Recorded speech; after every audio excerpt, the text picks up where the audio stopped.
Olá, amados, Pai do Senhor Jesus Cristo a todos, boa noite. Estamos aqui mais uma vez para dar continuidade às nossas lições, ao nosso tema que está proposto, que é ramatiologia, né? E nesta noite nós vamos para a nossa segunda lição. Eu quero dizer que você é muito bem-vindo em estar participando do curso de teologia. Você é muito bem-vindo também em estar assistindo, participando conosco nesta aula, né? Que o tema que está proposto, que vamos trabalhar nesta noite. Pecado, né? Vai falar da abordagem do pecado. E nós podemos até dizer, a igreja aceita o popular evangelho da autoestima ou reconhece a terrível realidade do pecado segundo a Bíblia. É um fato, né? Vamos orar, dar início à nossa aula nesta noite, nossa segunda aula. Amado Deus, querido Pai, obrigado, Senhor, pela oportunidade de estar em Tua presença e nesta noite poder celebrar o Teu nome, Senhor. E celebrando ao Teu nome, ó Pai, na beleza da Tua santidade, Pai. Assim, Deus querido, queremos, junto com os Teus amados filhos nesta noite, Senhor, nessa oportunidade, Senhor, poder honrar o Teu nome, glorificar o Teu nome, através do estudo da Tua palavra. Assim, Pai, obrigado, Senhor, porque eu te peço e te agradeço, em nome de Jesus. Amém. Então, queridos, nossa aula, né? Eu já falei, seminário, CETECAV, né? Seminário Caminho da Vida. Nosso diretor, missionário João Batista, Deus abençoe.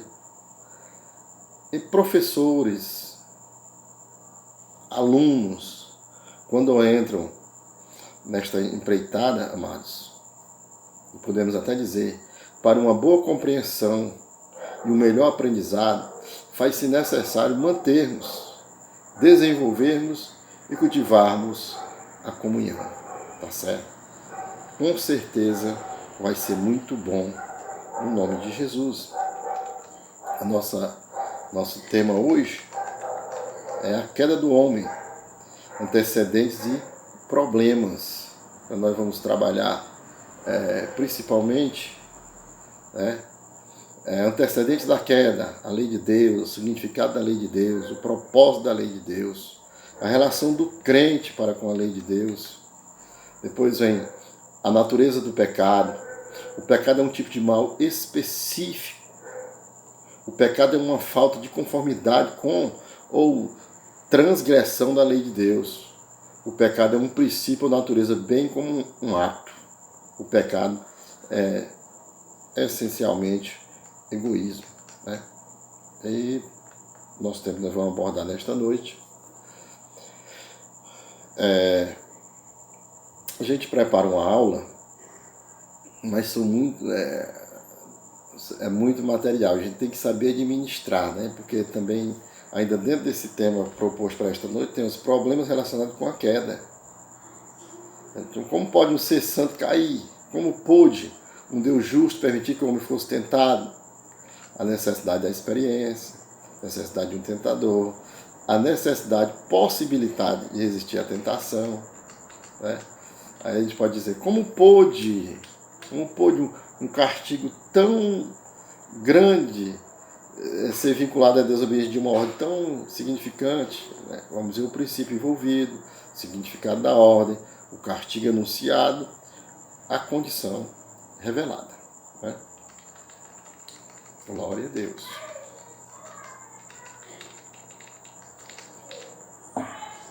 Queridos, toda a raça humana foi criada em Adão, com relação à alma, tanto quanto o corpo, e que ambos são propagados a partir dele por uma geração natural. É com base neste fato que cremos ter todos os homens nascidos em pecado, pois Adão havia pecado antes de gerar seu primeiro filho. Resta-nos ver como foi que Adão se tornou um pecador e qual foi a relação de Deus ao primeiro pecado de Adão. Vamos, portanto, considerar os antecedentes da queda e alguns dos problemas ligados a ela, né? A importância do estudo hoje dessa doutrina, a importância do estudo da doutrina do pecado, da ramatiologia. Para o nosso viver, se faz necessário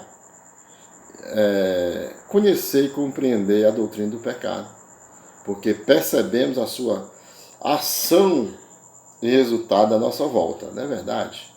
Percebemos nas casas de privação de liberdade, né? Percebemos nos hospitais, percebemos em muitos lares, né? Percebemos na rua da nossa cidade caminhando. Então, a doutrina do pecado, amados, é o princípio para uma satisfatória compreensão das demais, né?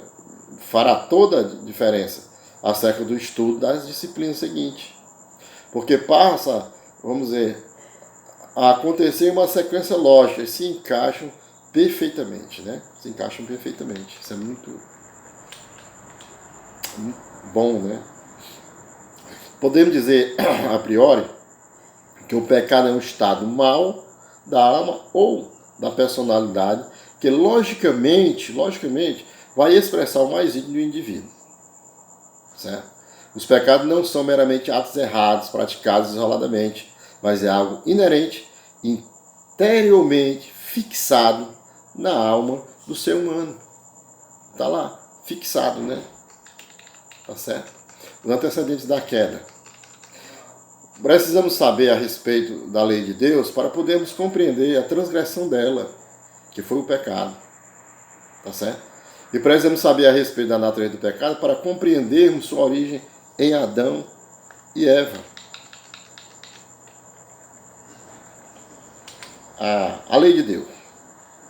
A lei de Deus faz toda a diferença. Faz toda a diferença. Por mais bárbaro que seja um povo, existirá o conceito de certo e errado. Falando de modo geral, a lei é uma expressão da vontade executada pelo poder. Subtende um legislador, um sujeito, uma expressão da vontade e poder para executar a vontade. Né? Percebemos aí.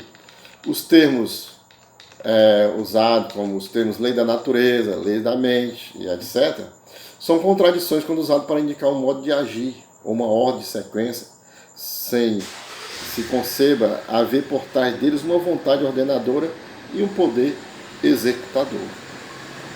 Né? E poder executador. Alguns têm, vamos dizer, advogado que, por ser o termo lei tão sugestivo de alguém que dê essa lei, deveriam deixar de lado e falar de um método de ação, uma ordem de sequência. Mas isto é tomar a posição dos agnósticos, agnosticismo, né, que praticavam desta maneira. A lei não é uma causa eficiente operadora. Ela pressupõe um legislador e é apenas o modo de acordo com o qual o legislador procede. O significado da lei de Deus.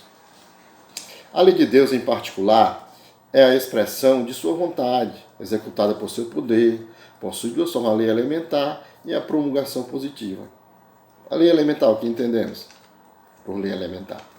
Lei elementar é a lei entretecida nos elementos, substâncias e forças das criaturas racionais e irracionais, por ser entretecida na constituição do universo material. Chamamos lá de lei física natural. A lei física não é necessária. Alguma outra ordem é concebível. Nem tampouco um fim em si próprio. Existe por causa da ordem moral. Portanto, a ordem física tem uma constância apenas relativa.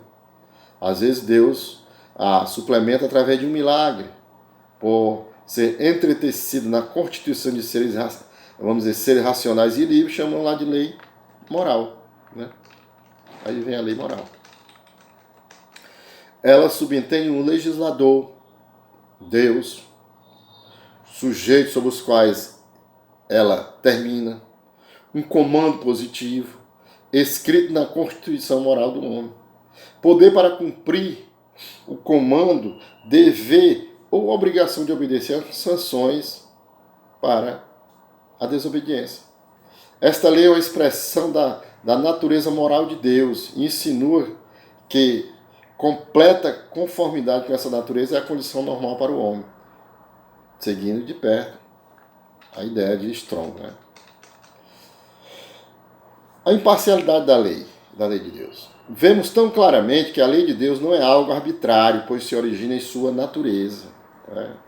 Não é temporária, arquitetada para atender uma exigência, não é meramente negativa, mas sim também positiva, exigindo conformidade positiva a Deus, não é parcial, dirigida apenas a uma parte do homem, mas ao corpo e à alma igualmente. Não é publicada exteriormente, mas promulgação positiva é apenas a expressão desta lei, não escrita, não está limitada à consciência dela, mas sim existe que a reconheçamos ou não. Não está confinada a qualquer localidade ou classe de pessoas, mas sim inclui todas as criaturas morais. Né? Estão incluídas aqui neste comentário. A compreensão da promulgação positiva. Promulgação positiva é a expressão da vontade de Deus em decretos publicados. Né? Esses conceitos seus preceitos definitivamente morais, tais como o Decálogo, está lá em Êxodo capítulo 20, versículo 1 ao 17, né? os 10 mandamentos, e o Sermão da Montanha, Mateus capítulo 5 ao 7. No Novo Testamento, todos os mandamentos são repetidos. E são sancionados com exceção do quarto, né? A gente pode perceber. Tá certo? Podemos... consiste também da legislação cerimonial, estas são as ofertas, a de Levítico, capítulo 1 ao 7, as leis do sacerdócio, Levítico 8 ao 10, as leis da pureza, Levítico 11 ao 15, são temporais, mas somente Deus pode dizer quanto tempo vai vigorar. Né? Só Ele pode falar. Né? Podemos acrescentar que algumas leis estão enraizadas na natureza essencial de Deus e são eternas. Outras são fundadas sobre as relações permanentes dos homens para com os outros, em sua presente condição de existência. Outros estão fundados em certas relações temporais dos homens ou condições da sociedade. E outras são leis positivas que derivam de sua autoridade de comando explícito de Deus. As leis cerimoniais são do sacrifício, circuncisão e etc. São desse tipo. Ok? Vamos em frente. Propósito da lei de Deus. O propósito da lei de Deus. Precisamos ter claro conhecimento do propósito da lei. Não foi dada como um meio através do qual o homem pudesse ser salvo. Gálatas 3 e 21 vai dizer, porventura a lei contrária às promessas de Deus? Ou seja, está perguntando, exige uma resposta negativa. De modo nenhum, porque se fosse promulgada uma lei para que pudesse dar vida à justiça, na verdade seria procedente da lei. A lei de Moisés ela podia demonstrar ao homem o que ele era, mas não tinha nenhum poder de mudá-lo. Não podia dar vida porque estava enferma pela carne. Romanos 8:3. Porquanto o que fora impossível à lei no que estava enfermo pela carne, isso fez Deus enviando o seu próprio Filho em semelhança de carne pecaminosa e no tocante ao pecado, e com efeito condenou Deus na carne o pecado. Vejam só. Vamos dizer, aqueles sob a lei tinham só sua forma de vontade, que é de modo deplorável e suficiente. Então, apesar de como eles se esforçaram em seu intento, eram incapazes de guardar a lei naquele tempo, e a mesma inabilidade persiste atualmente. Toda pessoa que trata de viver para Deus por um sistema de lei está condenada ao fracasso, porque o Espírito Santo não agirá nessa esfera. Tá certo? Porque ele nos deu o seu Filho. Na condição indefesa do homem, incapaz de salvar-se, de guardar até uma lei simples, portanto, em extrema necessidade de um Salvador. Extrema necessidade de um Salvador. Na carne, Cristo era em realidade humano. Conformou-se, né, de aparência à carne, que está caracterizada pelo pecado. Entretanto, livre do pecado. Livre do pecado. Aí no tocante ao pecado, para expiar pelo pecado, destruir seu poder, vamos dizer, e salvar e santificar suas vítimas, né? E condenou o pecado na carne, que Paulo fala aqui aos Romanos. Destruiu o poder do pecado, dando seu corpo perfeito como sacrifício a favor do pecado, que o fez possível para que o pecado fosse derrotado em nossa carne. Tudo foi possível por meio da cruz. Foi a cruz, né?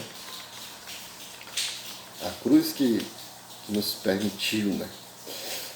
As passagens que prometem a vida em troca de cumprimento da lei, tais como Levítico 18:5, portanto, meus estatutos e os meus juízos guardareis, cumprindo-os, o homem viverá por eles, eu sou o Senhor. Nossa vida e viver sempre deve ser apoiado estritamente sobre a palavra. E enquanto aprendemos a palavra, acharemos que a curta frase Jesus Cristo e este crucificado é a essência da palavra, que significa que a cruz é a provisão de tudo, é a única provisão de tudo, não há outra provisão. Né? Depois podemos ir até Número, capítulo 9, 29, quando diz, testemunhaste contra eles, para que voltassem a lei, porém eles se houveram soberbamente e não deram ouvido aos teus mandamentos, mas pecaram contra os teus juízos, pelo cumprimento dos quais o homem viverá. Obstinadamente deram de ombros, endureceram a cerviz e não quiseram ouvir. Vejam só. Serão sujeitos às suas penalidades. Vejamos o que Paulo escreve aos Romanos, capítulo 10, verso 5. Ora, Moisés escreveu que o homem que praticar a justiça decorrente da lei viverá por ela. Vejam só. Os justos viverão, diz Ezequiel, capítulo 18, ali do versículo 5 ao 9. Sendo, pois, o homem justo e fazendo justiça, né? Sendo, pois, o homem justo e fazendo justiça, vai dizer o verso 5, né? Ou seja, o princípio de justiça sobre o qual Deus atua para perdoar o pecado original e os pecados pessoais está revelado em Romanos 3, 1 a 26. Mas agora se manifestou a justiça de Deus testemunhada pela lei e pelos profetas. Romanos 3, 21 a 26. Acompanhe aí na sua Bíblia. O estudante das Sagradas Escrituras deve ter sempre ao lado o caderno, a caneta, a Bíblia, né? Para ir conferindo as passagens, né? Afinal de contas, o objetivo do curso aqui não é só trazer um pouco, vamos dizer, de filosofia, de conhecimentos gerais, mas sim de estudarmos a palavra do Senhor Jesus Cristo. O verso 22, justiça de Deus mediante a fé em Cristo, para todos e sobre todos os que creem, porque não há distinção. Pois todos pecaram e carecem da glória de Deus. 24. Sendo justificado gratuitamente por sua graça, mediante a redenção que há em Cristo Jesus, nosso Salvador, né? Aí vai dizer o verso 25. A quem propôs no seu sangue como propiciação, mediante a fé, para manifestar a sua justiça, por ter Deus, na sua tolerância, deixado impunes os pecados anteriormente cometidos. Para concluir, tendo em vista a manifestação da sua justiça no tempo presente, para ele mesmo ser justo e justificador daquele que tem fé em Jesus. Aí você continua na leitura do profeta Ezequiel, no 6 ele vai dizer, não comendo coisa sacrificada nos altos, nem levantando os olhos para os ídolos da casa de Israel, nem contaminando a mulher do seu próximo, nem se chegando à mulher no seu período. Né? A ideia disto é o seguinte, né? Fomentação da salvação pelas obras, mas sim que se uma pessoa verdadeiramente se arrependeu e está tentando atuar conforme o direito e a justiça, tal ação definitivamente será demonstrada no estilo de vida, deste modo demonstrando verdadeiro arrependimento. Ora, vejamos, né? Vejamos o que diz. Não oprimindo a ninguém, tornando ao devedor a coisa penhorada, não roubando, dando seu pão ao faminto e cobrindo o nu com vestes. Ou seja, que exemplo, né? A verdadeira fé em Cristo e a cruz sempre produz boas obras. Entretanto, as boas obras nunca podem produzir a verdadeira fé. Ainda Ezequiel diz assim: não dando seu dinheiro à usura, não recebendo juros, desviando a sua mão da injustiça e fazendo verdadeiro juízo entre homem e homem. Ou seja, característica dos justos, né? E concluindo essa parte de Ezequiel, vai nos dizer no 9: andando nos meus estatutos, guardando os meus juízos e procedendo retamente, o tal justo certamente viverá, diz o Senhor. Outra vez declaramos: a verdadeira fé sempre produz como resultado, de uma maneira ou de outra, verdadeiras obras. Obras que agradam ao Senhor, obras que abençoam o povo de Deus. Né? Mateus 19:17 vai nos dizer: respondeu-lhe Jesus: por que me perguntas acerca do que é bom? Ou seja, por que me chamas bom? Você não me reconhece como Deus? Bom só existe um, que é Deus. Jesus não dizia que ele não era bom, de fato. Ele era definitivamente bom, porque ele é Deus. Mas ele disse: se queres, porém, entrar na vida, guarda os mandamentos. Aqui, precisamente, Jesus tinha a intenção de responder ao homem, apoiado nos mesmos termos que ele interrogava, os termos de boas obras. Ele demonstraria que ele, em realidade, não poderia alcançar a vida eterna guardando os mandamentos. Isto é, boas obras, né? Que era a ideia do Romanos 7:10 vai nos dizer da seguinte maneira: e o mandamento que me fora para a vida, ou seja, os 10 mandamentos, verifiquei que este mesmo se tornou para a morte. Né? Ou seja, a lei revelou o pecado, como ela sempre faz, e o pagamento que é a morte. Em outras palavras, não há vitória alguma de procurar viver segundo a lei. Devemos viver pela fé, referindo-se à fé em Cristo e à cruz, falando desta fé, não é verdade? Amém? Romanos 10:5 vai nos dizer assim: ora, Moisés escreveu que o homem que praticar a justiça decorrente da lei viverá por ela. Diz-nos claramente que a lei conteve, em realidade, a justiça, mas a justiça a qual o homem não podia alcançar devido à sua condição decaída, né? Viverá por ela. Paulo diz que não importa com quanto esforço uma pessoa procura seguir a obediência perfeita, ele será incapaz de alcançá-la. Será incapaz de alcançá-la. Tá certo? Por quê? Ora, a lei não procede de fé, mas aquele que observar os seus preceitos, por eles viverá. Ou seja, os dois princípios, o da lei e o da fé, como um meio de justificação, são mutuamente exclusivos um do outro. Né? Aquele que observar viverá, ou seja, o crente tem uma alternativa. Ele pode tentar viver esta vida segundo a lei ou segundo a fé. Ele não pode viver debaixo dos dois. Não contemplamos nas Sagradas Escrituras, não contemplamos estas duas oportunidades. Esses textos acima falam do modo ideal, como se o homem não tivesse uma natureza carnal e, portanto, pudesse cumprir toda a vontade de Deus. Né?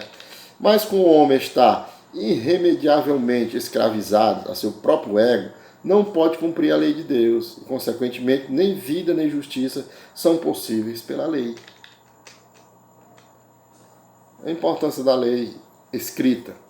Não obstante, ela foi dada para intensificar o conhecimento que o homem tem do pecado, para revelar a santidade de Deus e para levar o pecador a Cristo. O homem sabe que é um pecador por causa do testemunho da consciência, né? Mas por causa da lei escrita de Deus, ele tem intensificado conhecimento do pecado. Né? Intensificado conhecimento do pecado. Ora, sabemos que tudo que a lei diz, aos que vivem na lei, diz para que se cale toda a boca e todo mundo seja culpável perante Deus. É o que Paulo está falando aos romanos. Os gentios afirmavam a ignorância, enquanto os judeus afirmavam que estavam isentos do julgamento. Né? Ou seja, todos têm necessidade de um Salvador. Todos, né? Aí 7 e 7 de Romanos vai nos dizer assim: que diremos, pois? Que diremos, pois? É a lei pecado? Não, de modo nenhum. Mas eu não teria conhecido o pecado senão por intermédio da lei, que a lei de Moisés definiu que o pecado em efeito é, mas não deu nenhum poder de vencer o pecado. Pois não teria eu conhecido a cobiça se a lei não dissera não cobiçarás, o desejo pelo proibido, e é primeira forma, conceito do pecado. Esta é a natureza pecaminosa em ação, né? A natureza pecaminosa em ação. O pecado, ele assume agora a forma de transgressão.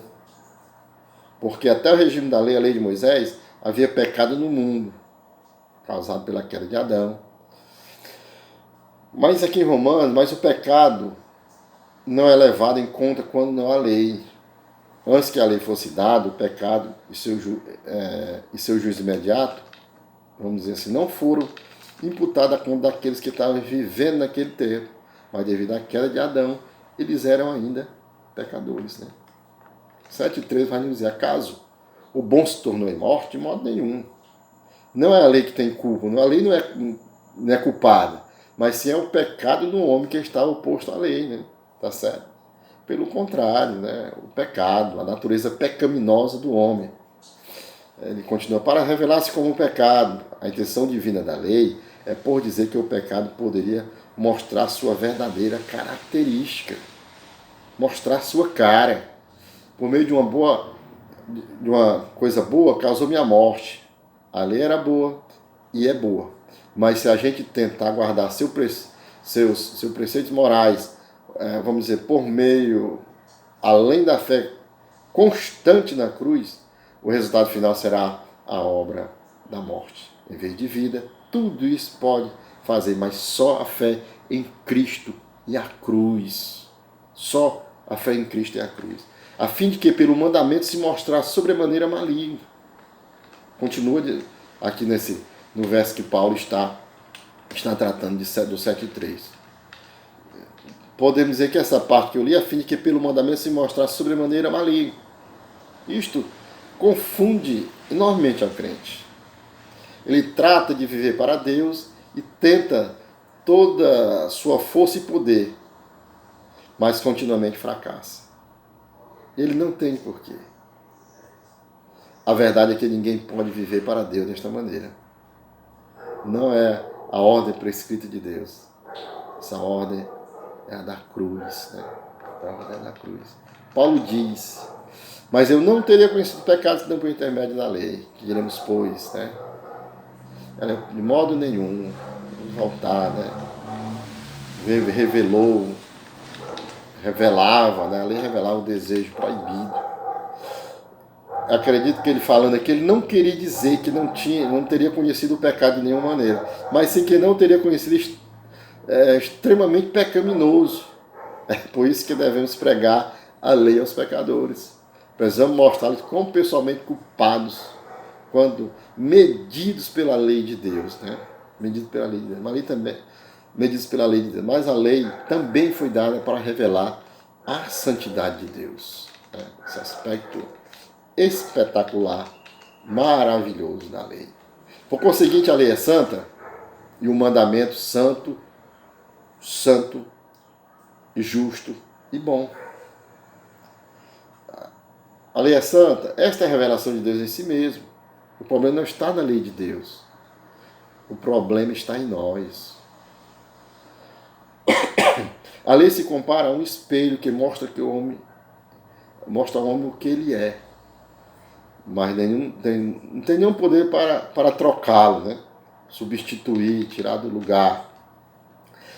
A aproximação de Deus A natureza dos mandamentos mostra isto.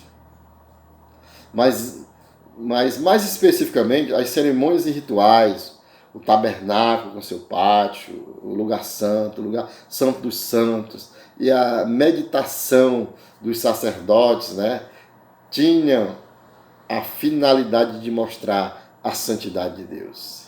Que coisa boa, né? Eles iam ali voluntariamente, né? Vou lhe perguntar, você que está fazendo este curso, você está aqui voluntariamente? Deus te abençoe, no nome de Jesus.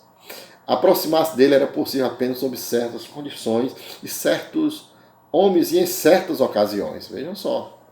A lei cerimonial estabelece visivelmente a santidade de Deus. Finalmente, a lei foi dada para levar os homens a Cristo. Né? Cristo é o fim da lei para a justiça, Romanos 10:4. Porque o fim da lei é Cristo, para a justiça de todo aquele que crê. Né? Cristo cumpriu a totalidade da lei. A fé em Cristo garante a justiça que a lei continha, mas não podia ortogar. Né? Podia ortogar. Paulo diz que a lei é um pedagogos para nos levar a Cristo, diz lá, Gálatas 3:24. De maneira que a lei nos serviu de aio, ou seja, de um tutor, traduzir um tutor, né? Devemos traduzir nossa tutora, a lei foi nossa tutora, para nos conduzir a Cristo. Então já vemos aqui que para nos conduzir a Cristo, declara para qual resultado final a lei foi destinada, a fim de que fossem justificados por fé. Indica-nos que a lei não tinha nenhuma função permanente, mas sim servia somente enquanto viesse Cristo. É só pela fé em Cristo que pode justificar-se. Somente, né? Nos lares dos romanos, essa figura foi tomada, né? Para um exemplo aqui, o pedagogos. Era geralmente um escravo de confiança, a quem a supervisão moral da criança era confiada. À medida que ele treinava e guiava seu pupilo com vistas ao futuro, assim a lei preparava os que sob ela estavam para receberem a Cristo, né? Para reconhecer a Cristo. A relação do crente para com a lei de Deus, né? Que relação você tem com a lei de Deus? Vamos lá. Parece haver uma diferença distinta entre a relação do crente à lei durante a era presente e a do passado. As Escrituras ensinam que pela morte de Cristo o crente é resgatado não apenas da maldição da lei. Cristo nos resgatou da maldição da lei. Ele nos redimiu na cruz, fazendo-se ele próprio maldição em nosso lugar. Ele tomou a pena da lei, que era a morte, porque está escrito: maldito todo aquele que for pendurado no madeiro. Está lá em Deuteronômio capítulo 21, versículo 22, né? Até o 23, está escrito lá.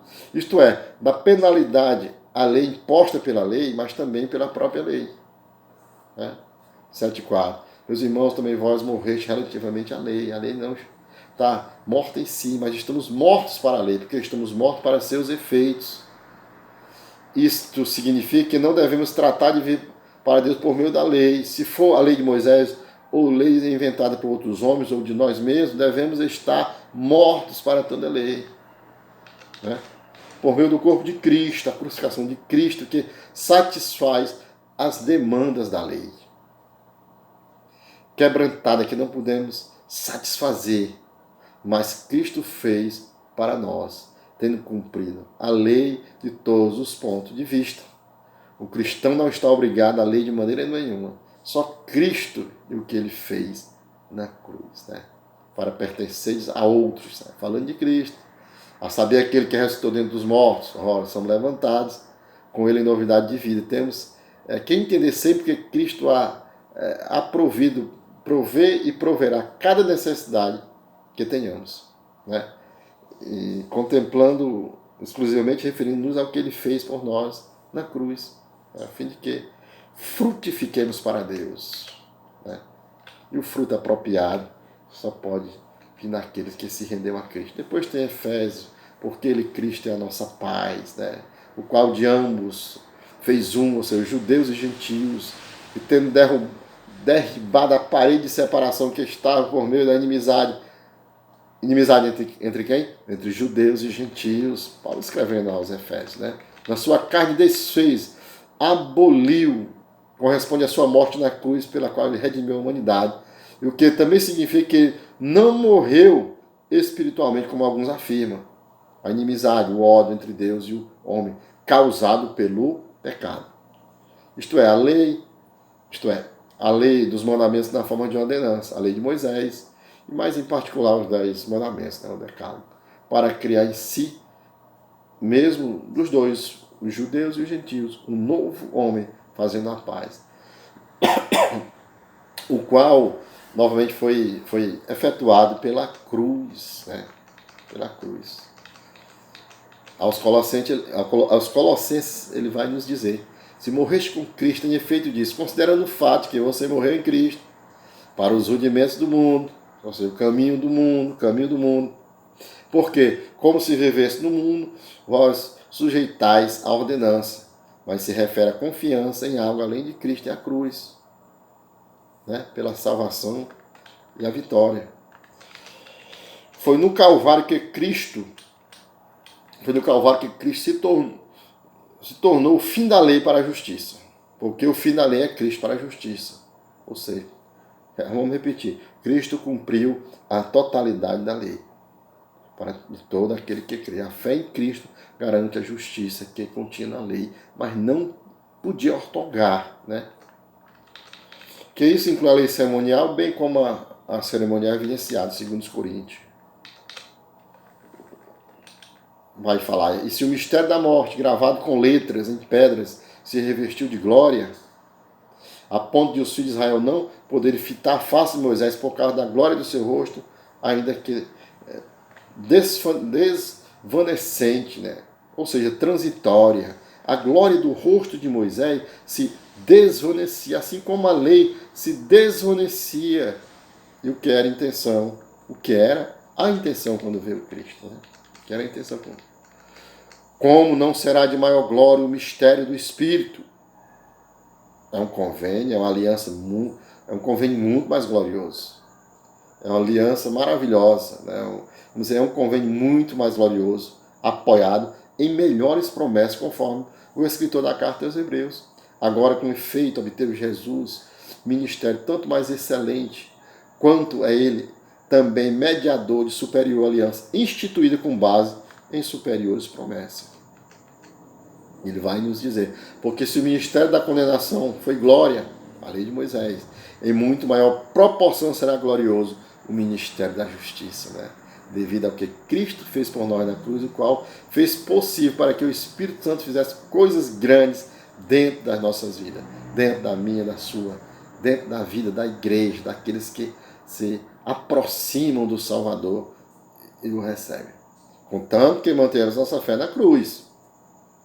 Indubitavelmente, alguns falsos ensinadores tinham vindo de Jerusalém, tentando exaltar as supostas virtudes da lei. Em outras palavras, tratavam de mesclar a lei com a graça, o que não pode acontecer, não termina sem dar certo, né?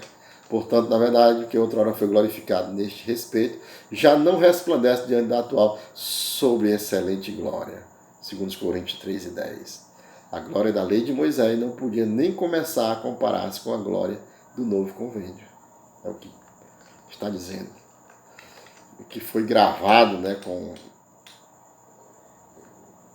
letras em pedras, que passou, né? E seguramente se refere aos 10 mandamentos. Como resultado, é nos dito que o crente está debaixo da lei, né? Não está debaixo da lei. O crente não está debaixo da lei, e sim da graça, porque o pecado não terá domínio sobre vós, por não estar debaixo da lei, e sim da graça em nosso Senhor e Salvador Jesus Cristo. A natureza pecaminosa não exercerá domínio sobre nós, se como os crentes seguimos exercendo a fé na cruz de Cristo. De outra forma, a mesma natureza seguramente exercerá domínio sobre o crente, amarrando, né? É por isso que tem até aquele livro, né? Uma sociedade sem pecado. As pessoas não querem ter mais pecado, não querem ter mais culpa. Se tem culpa, procura um terapeuta, né, para aliviar. Se tratar de viver esta vida por algum tipo de lei, não importará quão boa seja a lei, em seu próprio direito, comprovaremos que a natureza pecaminosa exercerá domínio sobre nós.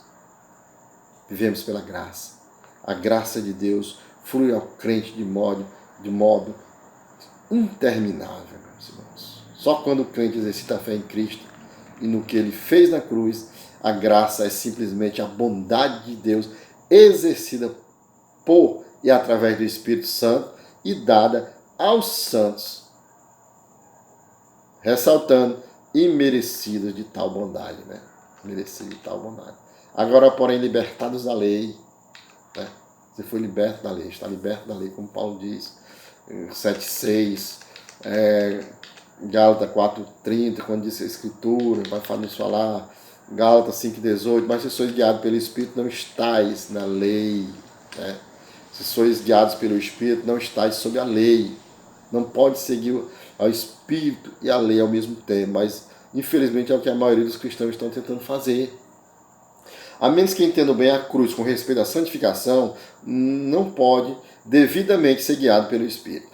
Quem opera exclusivamente dentro do marco da obra completa de Cristo, né? O Espírito Santo, glória a Deus. Não vos submetais de novo ao jugo da escravidão. Está lá em Gálatas capítulo 5, versículo 1, quando diz: para a liberdade foi que Cristo nos libertou, permanecei pois firme, e não vos submeter mais de novo ao jugo da escravidão. Ou seja, Gálatas 5:1. Fomos libertados, e se refere à liberdade de viver uma vida santa, à medida que mantemos a fé em Cristo e o sacrifício que ele fez na cruz do Calvário. Abandonar a cruz é estar debaixo da lei de qualquer tipo, né? Garante de novo a escravidão, a natureza pecaminosa. A escravidão vai gerar de novo a natureza pecaminosa, né? O homem vai permanecer. Portanto, não estamos sem lei para com Deus, mas debaixo da lei de Cristo. Mas o crente não tem lei? Tem. Aos sem lei, os gentios, como se eu mesmo fosse, não estando sem lei para com Deus, mas debaixo da lei de Cristo, né? Está debaixo da lei de Cristo, satisfaz toda a lei de Deus. É a fé unicamente em Cristo que ele fez por nós na cruz, né? É suficiente, né? Para ganhar os que vivem fora do regime da lei, ganhar os gentios, né?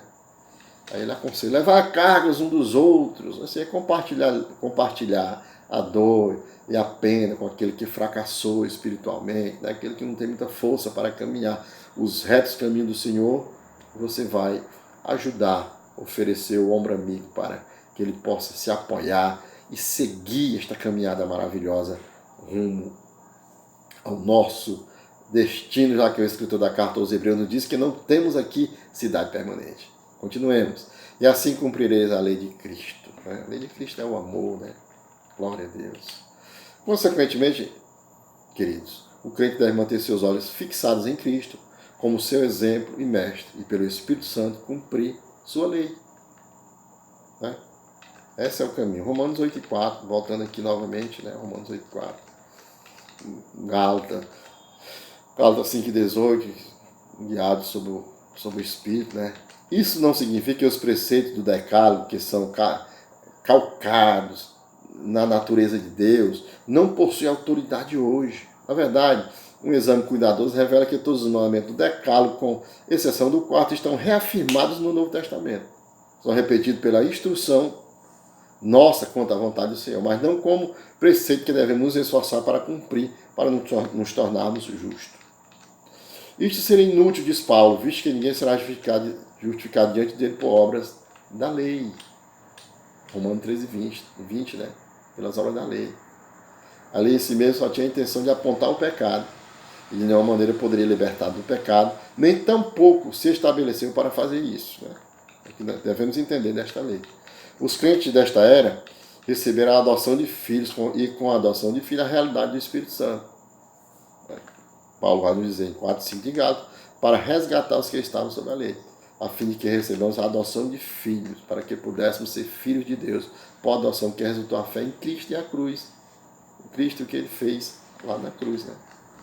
Gálatas 4:6, vai continuar nos falando. 2 Coríntios 1:22 nos diz que também nos selou um selo de propriedade de Deus e nos deu o penhor do Espírito em nosso coração. É uma garantia de que Deus nos fará ao final o saldo de que tudo que ele prometeu pagou na cruz. Né? Ele prometeu e está valendo. Romanos 8:23 vai dizer, não somente ela, mas também nós que temos as primícias do Espírito igualmente, gememos em nosso íntimo, aguardando a adoção de filhos, a redenção do nosso corpo. 2 Coríntios 5:5 vai nos falar que ele nos preparou isto para a ressurreição, nos deu o penhor do Espírito, um depósito inicial como garantia e o total do que nos é por direito, né? Porque cremos e nos pagará dentro em pouco. Né? Aos Efésios ele vai nos falar que é o penhor, ou seja, o desembolso inicial da nossa herança, mas com a garantia que recebemos da ressurreição, até o resgate de sua propriedade. Somos, vamos dizer, da sua propriedade, somos comprados pelo sangue de Cristo. Será completamente completo na ressurreição, né? Em louvor de sua glória, mas se refere ao que Deus tem feito e fará, que será uma vitória de proporções assombrosas, viu, meus irmãos? Por ele fomos resgatados da natureza carnal, porque a lei, né? Que estando para dar uma lei de Deus, idealizada pelo caráter divino na eternidade passada. Esta lei de fato, né? É a ordem prescrita de Deus para a vitória, o espírito de vida. Né? Em Cristo Jesus te livrou da lei do pecado e da morte. Por ele devemos continuamente mortificar os feitos do nosso corpo. Né? Por ele teremos o fruto do Espírito, Gálatas 5:22-23. Né? Mansidão, domínio próprio. A natureza do pecado, o Catecismo Maior vai nos dizer. Pecado é qualquer falta de conformidade com ou transgressão de qualquer lei de Deus, dada como regra à criatura racional. A definição é confirmada pela Escritura, né?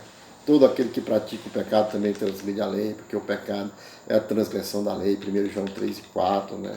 Gálatas 3:10, todos quantos pois são obras da lei estão debaixo da maldição, porque está escrito também, 12 também, Tiago, se vós contudo observais a lei régia, segundo a Escritura, amarás o teu próximo como a ti mesmo, fazei bem, mostre, né? Favor a todos, seja rico ou a pobres, né? Ele está dizendo. Mas no 9 ele vai dizer, se todavia faz acepção de pessoas, né? Guiado pelas transgressões, né? A luta contra o pecado, né? Já caminhando para a nossa conclusão, a lei e o pecado. Que diremos, pois, né? A lei de modo nenhum, já comentamos no início, né, desta nossa aula, olhando agora que o pecado é um tipo de mal específico, né, irmãos? Para o monge da Grã-Bretanha, Pelágio, o pecado só afetou Adão. Diz ele lá, não nascemos pecadores, ou seja, o pecado se aprende e se constrói.